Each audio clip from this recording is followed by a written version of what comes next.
ભરૂચ જિલ્લામાં વાલિયા પોલીસે ચામરિયા ગામે દરોડા પાડી વિદેશી દારૂનો મોટો જથ્થો ઝડપી પાડ્યો છે. પોલીસે કુલ 960 નંગ દારૂની બોટલ અને ટીન બિયર કબજે કર્યા છે. આ જથ્થાની કિંમત 2,67,000 આવકમાં આવી છે. આરોપી જીતેન્દ્ર ઉર્ફ જીતુ વસાવા પોલીસને જોતા જ ફરાર થઈ ગયો હતો. ભરૂચ જિલ્લાના ઇન્ચાર્જ પોલીસ અધિક્ષક અને ઝઘડિયા વિભાગના મદદનીશ પોલીસ અધિક્ષક અજયકુમાર મીણાના નિર્દેશ અનુસાર જિલ્લામાં પ્રોહિબિશન અને જુગાર વિરોધ ઝુંબેશ ચલાવવામાં આવી રહી છે.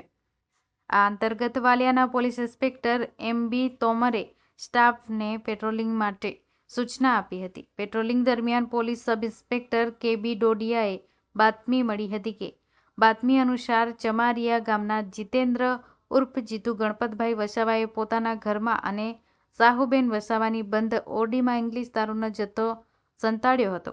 પોલીસને બાતમીના આધારે રેડ કરી ત્યાં આરોપી પોલીસને જોઈને ભાગી ગયો હતો અને જીતેન્દ્ર વસાવાને ઘરે અને નજીકના ઓરડામાં તપાસ કરતા 960 નંગ દારૂની નાની મોટી બોટલ અને ટીન બિયર મળી આવ્યા હતા.